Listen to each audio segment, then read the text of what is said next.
Republican Party poised to take back the majority in the House come November, and a new wave of conservative young guns could be instrumental in making that victory possible.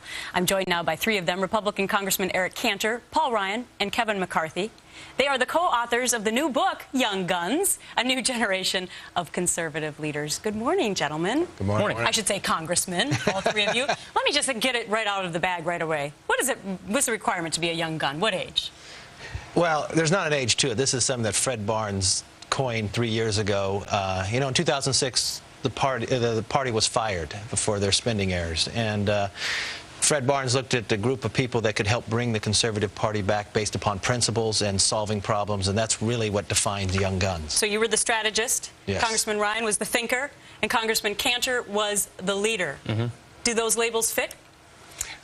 Look, as Kevin said, we saw what happened to our party in 06 and 08, and frankly, we saw a lot of what went on there contributing to the difficulties that the American people were facing.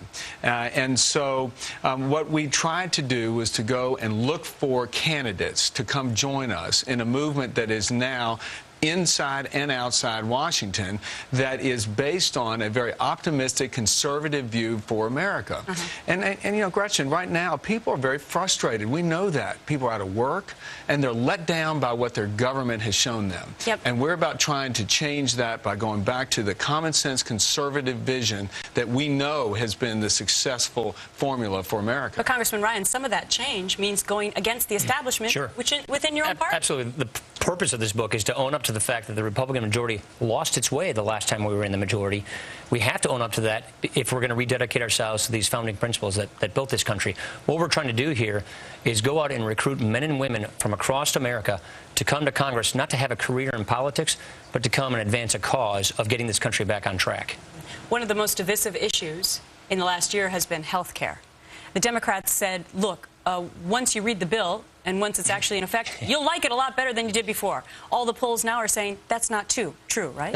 Americans are more dissatisfied with the bill than before. Look at we're 49 days away from the election.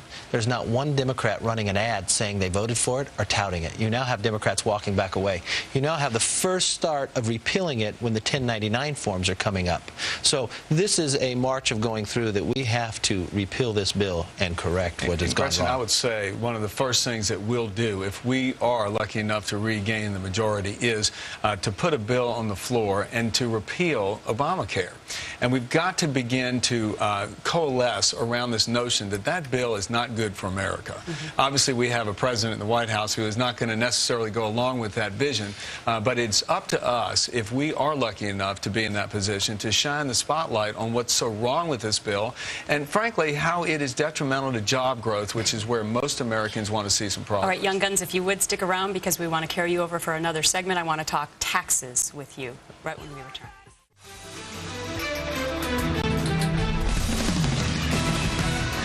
If the only option I have is to vote for some of those tax reductions, I'll vote for them. But I've been making the point now for months that we need to extend all the current rates for all Americans if we want to get our economy going again and we want to get jobs in America. So you were saying you would vote for the middle class tax cuts if that's all you can get done? If that's what we can get done, but I think that's bad policy. I don't think that's going to help our economy. And that was Republican John Boehner on Sunday saying that he would support the tax cuts, even if it didn't include all Americans. That has become controversial. I'm back with the Young Guns, Congressman Eric Cantor, Paul Ryan, and Kevin McCarthy. All right, this is the leader of you Young Guns, right? Congressman Ryan, what was Congressman Boehner saying? Look, we are not interested in raising taxes on anybody. We're not going to help President Obama and Nancy Pelosi raise taxes at this kind of a moment in our economy. You can't love jobs and raise taxes on the people who create jobs. But he sounded like he was making a deal. Well, no, I don't think he was making a deal, and we've since, he's since said that he was not making a deal. The problem with these tax increases is it will slow down our economy, cost us jobs. It's a tax increase on small businesses that are doing all the hiring. Most of our jobs come from small businesses. These tax increases will hit 50% of all small business income. So we are not interested in negotiating down these tax cuts. We want to make sure that we'll pass these. And the great thing about this, Gretchen, is we believe we have enough Democrats, a handful of Democrats, that will vote with us to extend all the tax rates. So if this comes to the floor, we will provide the votes to pass this. The question is, will President Obama and Speaker Pelosi allow that to happen or not? If we do not see these tax cuts extended, it is because the president and the speaker denied Congress the chance to pass these things. All right, so right after Congressman Boehner, Congressman McCarthy said this, Senator McConnell came out and said, no, I'm not going to allow any of this to happen. It's going to be tax cuts for all Americans. He has more leverage in the Senate, right? Well, because the rules of the Senate take 60 votes. But I would say that's the view of the majority of the House. What Paul was saying. You can't go in and tax the small business where 70% of all the jobs are created. In this tax also, it tax dividends. What about those individuals who are living on that fixed income? This is terrible in a recession of what he's proposing. And for the Democrats not even allowed to bring it up, you have Democrats on the floor who are running a bill, are running a letter asking the vote to come up so they can extend it to everyone. These are job creation. And yet, Congressman Cantor, the president, has really said that it's the Republicans who are against him on this. How will he strategically handle this if it's a bipartisan majority who are against him? Well, you know, this is not the first time the president has bucked the will of the American people. And what we see now, again, is Speaker Pelosi denying the voices of the American people and in reality, a majority, bipartisan majority in Congress. So we're going to do everything we can, Gretchen, to fight to make sure that we can see a bill come to the floor that ensures no tax hikes are in the offing for any American. So if these are the new faces of the Republican Party, the three young guns here, here's what Fred Barnes from the Weekly Standard says about your futures. Congressman Cantor, you are going to be the Speaker or Majority Leader the next time Republicans control the House. Yes or no?